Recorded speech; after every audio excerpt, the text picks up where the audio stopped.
to a Season of Caring podcast where there's hope for living, loving, and caring with no regrets. This is Rayna Neises, your host, and today I have a special guest, April McCallum. April has work experience in high-tech industry and nonprofit world. She's dedicated to volunteering for women's ministries and organizations that encourage and empower women like Reach Up. She now focuses her passion for communication and creativity on writing, art, and advocacy projects. April designs creative pieces that interweave words and visuals that speak to issues close to her heart. Topics include championing women, adoption, grief and loss, addiction and recovery, and the power of one. She has also authored several inspirational coloring books for adults. And the one that caught my attention was Reflections of Love, Coloring Book Therapy for Grief and Loss. April is a strong prayer advocate, believer in dreaming and doing. She loves to see people walk in freedom in order to embrace their God-given identity and destiny. Born and raised in Southern California, April and her husband are now transplants to Central Florida. They have a son, daughter, 3 grandchildren, and an adorable dog named Oliver. Thank you so much for being with us today, April. Thank you, Rayna, for having me as a guest. Well, as I ran into your coloring book, I just really thought to myself, as caregivers, it's so important that we find things that help to reduce our stress. Mm-hmm. And unfortunately, a lot of our caring season includes grief and loss. And so I thought, what a beautiful way to bring those truths together, that we need to be processing the griefs and losses that are a part of our everyday life as caregivers. Something like coloring, which is something we can do anytime, anywhere, to really help us to bring down our stress levels.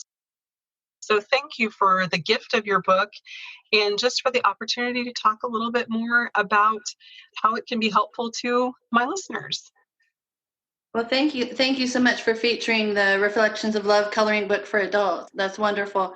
Yes, totally agree that as caregivers, we need to have moments where we can just be mindful, where we can relax, rest, just have peaceful times, quiet times to ourselves in our thoughts and our spirit, just to maybe sit back and reflect. And that's why I titled it Reflections of Love, because even after a person is no longer with us in this life, we like looking in a pond and there's reflections of light. You have those reflections of light and love about our relationships with the person that we've lost. And so those reflections are really something that are ongoing, like ripples on the water and light on the water, that they keep coming back to us to reflect the good parts of our relationship and the things that we glean from that life and that love and the giving and taking of that love. So that's a little bit about the title of the book, Reflections of Love. That's great. Thank you.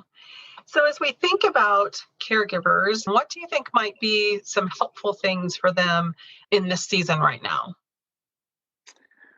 Well, I think we hear sometimes more now than we did in the past. We're becoming more aware, and that is that caregivers themselves need respite, and caregivers need to not only advocate for those they care for, but also advocate for themselves so that they will take care of themselves. I think a lot of times we think it means just to take naps or take a day off, but I think it's more than that. I think nourishing yourself in body it is good, but also in soul and spirit. And in our minds to manage our thoughts and not allow ourselves to feel guilty, things like that. I think if you want to feel guilt for something that you've done that's bad. Caregiving is a good thing. So the importance of self-advocacy is one of the number one things. I think that recognizing that we're not the savior of the person that we're taking care of, that we work in tandem with God and we release that so we don't feel like we're carrying a burden we were never meant to carry. We do our part. And then a third bullet point might be we do our part, meaning we let others do, what they're gifted in, their gifts and talents, and draw on them. Maybe you're not a cook, but you feel stressed and burdened because the elderly person or the person that you're caring for expects that, but it's not you. Maybe you have a friend or they have a friend that would love to do that because that's their thing. And so you kind of get the idea about that. Or maybe it's someone who likes to clean and that's all they do. You'll do your part, let others do their part, and it becomes a balance. I think also getting a prayer partner for me has been huge. I have friends that I can say, will you pray with me about this? And what can I pray with you about? And so that's a bidirectional lifting of one another as women or whoever your prayer partner is to give you added strength in those times. I think listening and learning is really important from the experiences and wisdom of the aging person in your life or whoever you're giving care to, if that's a person that's lived a life that's different than you, or maybe they're not older than you, but you can glean from listening. And then a really important one that I think is to manage expectations. Like, don't try to change an elderly person or that person. Meet them where they're at and lower our expectations because they're not where we think they should be or where we want them to be. So I think for me, that's been really big. And then filters diminish with aging. And just remember, we can ask God, we can say simple prayers, ask for an unoffendable heart. Every time you feel a burden, because we're not meant to do that, how can we get rid of this burden? Where do we take it to? It might be another person. It might be something like a coloring book. It could be something like that. And then I would say, maybe lastly, give yourself room to express your feelings, because it's not just about the person being cared for. It's also about you as a caregiver, as a season of caring is about. That could be art or nature or music or talking or praying, but it's something. It could be go to the place where you can express yourself as a caregiver. Some great wisdom in that. You covered so many great things. I think all of those fall in that self-care category, which so many times I know in my caring season, I was like, oh, I'm so sick of hearing about self-care because Yes. it feels like it's just this huge thing. But I love that a lot of those are really practical, simple things that we can do. That mindset, loving our person that we're caring for well by not taking offense to every little thing, taking that Yes. time to find your place that fills you, because that is so important. And it doesn't have to be spa or a big trip or, like you said, Right. time away. It really needs to be something that is integrated into everything in your life. That Yes. self-care has to be a part of that as well. That's great, April. So many good things to chew on there. Thank you. Good. So what would you say would be helpful maybe in caring for that aging parent? Well, things like setting boundaries. One of the biggest ones I would say has helped me, and I think can help people giving care to aging parents or elderly. Boundaries, I think, as humans, we don't want boundaries. We never have. It sounds like we're being restrained or constricted, and I think it's not the way to look at it. As we get a little wisdom in our lives and we have a little more experience, we realize that boundaries in everything actually help us feel more secure. We set expectations. Those are boundaries. We set, for example, with my aging parent, we're not going to go to the market every time one thing is out. We'll go once a week. So we've set that expectation. So then every week is kind of a relearning, maybe a retraining, and it might seem a little difficult at first, but maybe it's a relief. And so we do that together. And it's something that we can look forward to together, and then they can get ready, make their list, and so on and so forth. Not everybody has an aging parent that's able to go out and do that. I understand that. Everybody's care is at a different level. But things like setting appointments for doctors or for their friends to come over, or when you're going to maybe cook a special meal, or when families coming over to visit, all of those things would have to do with that category. I would say also don't major on the minors. We get so caught in the weeds sometimes where it's just not necessary. And then also along that line is we don't always have to be right. We just don't need to always be right. Like, let yourself have some relief. It's just easier to say, I want to be a helper. How can I help you? We don't have to correct them. We don't have to say, don't you remember when, or I told you this, or we already talked about that, or you always do it this way. You just be helper. What do you need? Oh, you want a piece of pie tonight? You don't want to, have a 3-course meal? Okay. Let it go. And then I also think kind of recalibrating, trying to get a helicopter view up instead of getting right in the weeds. Like I said, you're seeing the bigger picture. Like, it's just not that important. If they're gone, tomorrow or next week or in 2 years from now, will we care about those little things? We won't. We'll care about the moments we spent with them, and we want to live without regrets. And so I would just say, seize the moment, say what you need to say. Don't major in the minors. Make sure that they have dignity. I think dignity is very important for elderly people and all people. And then also I would just say, lastly, one of the things I was considering before we had the podcast today is document. Let them tell their stories. Only they can tell their stories. Recount family history. Take videos. Do little interviews with them. Go through photos and then talk to them about their lessons learned. Glean that wisdom for generations to come, for legacy reasons, things like that. And really, I think when we do that, it also helps us to calm down and appreciate this is a person who's lived a life just like we have, and they've got things to say, they've got things to teach us, et cetera, et cetera. And anyways, you get the idea.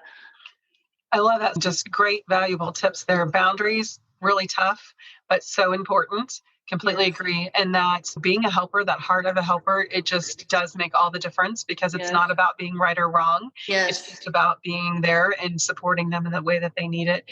And then just really being able to value them as a person. And I love the yes, idea of getting the history because yes. I lost both of my parents to Alzheimer's disease. And so you would think after losing my mom at a very young age, I would have spent more time asking my dad questions about our family history, their life, that kind of thing. And he just didn't really like to talk about it. And so I didn't. And I look back now, having both of them gone, and it's just sad because I Yes. didn't get a chance to glean that information. I do have an aunt, and we've been picking her brain lately to learn a little more stories about mom and dad because, especially That's my great. parents were older when we were born. My sister and I, they were in their 30s and they got married at 18 and 19. So they Uh, had a long life before they were mom and dad. It was funny because when you talk to them, life just started when they became parents. And so we really just didn't know a lot about their history. So I love that challenge to really yes. learn from the person that you're caring for. Because when we think about what we're going through right now with COVID and this pandemic, Mm-hmm. multiple generations before us have gone through Yes. typhoid and polio and these other things. We Yes. can learn so much about how Yes. resilient they are and how they learn to trust again and Yes. walk again in Mhm. faith and not be worried or distraught over what's happening. So I do think there's so much to learn. And I love that you pointed that out. The idea of having video and things like that would be amazing as well. Great. So, as we were talking about the cover of your book and just kind of the reflections and where that came from, the back of the book describes it as a love letter for the heart filled with tenderness, hope, and reflection. So, tell us a little bit about the idea of that love letter. Yes, I have a thing about love letters. I think I just think God is always sending us love letters, and that's just kind of my personal point of view in life. I tend to be optimistic, pragmatic, Mm. but I feel that way when I'm in nature and looking at creation, flowers, and the distinctness of so many things. How a leaf is, how a fish is made, how birds fly, just colors and just all of it. I feel the presence of God in those places. So I think it also comes through people who are important to us, who what I call they drop love bombs on us at pivotal times in our life. And I think that's really, again, the presence of God, but it's kind of the hands and feet of Christ coming to us in special ways. So I think those kind of things are what I would call love letters, things that are filled with hope and promise of a life up ahead. And it's full of words and images, the coloring book and those things. So in that way, I would say the coloring book is like a love letter. It's a message that comes with the ability to wrap tiny bits of promise and hope and love around our hearts when we need it, when they're hurting, when we're going through stages of loss, or reflection about a loved one in their life. So I think it's how we feel a little bit like we go through an old shoebox, or we go through an old journal, or we see letters or postcards and we're reminiscing about special moments. And our memories linger like they're suspended in time. And after we go through those things, we kind of feel like we've been encapsulated for a few moments with the time that we've actually spent with our loved ones. So in that way, I mean, it's kind of like a love letter. That's beautiful. And love is all around in all those places. When we learn to notice them, it's always there Yes. for us. And so that's a great way to challenge ourselves to kind of look for those little love letters or love bombs. I love that. So there's a quote in the welcome section of your book. The risk of love is loss, and the price of loss is grief. But the pain of grief is only a shadow when compared with the pain of never risking love. Speak to that for us. Yes. Thank you. Yes, I love that one too. Life is beautiful and magnificent as it is also laced with moments, as we know, because we're talking about this, with seasons of great disappointment and pain. It might be this kind of thing with an aging parent. It could be losing a child. It could be so many other things, divorce or adoption and other things where there's great pain, but there's no escaping it. And I think it's just a part of obviously our humanness. But if we've been blessed enough to be birthed into this life, I think with the pain and loss and death and all of that, losing loved ones, we could say we focused on jobs and wealth and money and fame and the whole earthly thing, and then there's death. But my perspective would be, the other perspective is to risk, getting back to the quote, risk loving another and then losing that person after it's all said and done, is the one who risked loving has something in their heart to show for it. They gave their love. They lost their loved one, but they also received something in return, something that's eternal that no one can take away.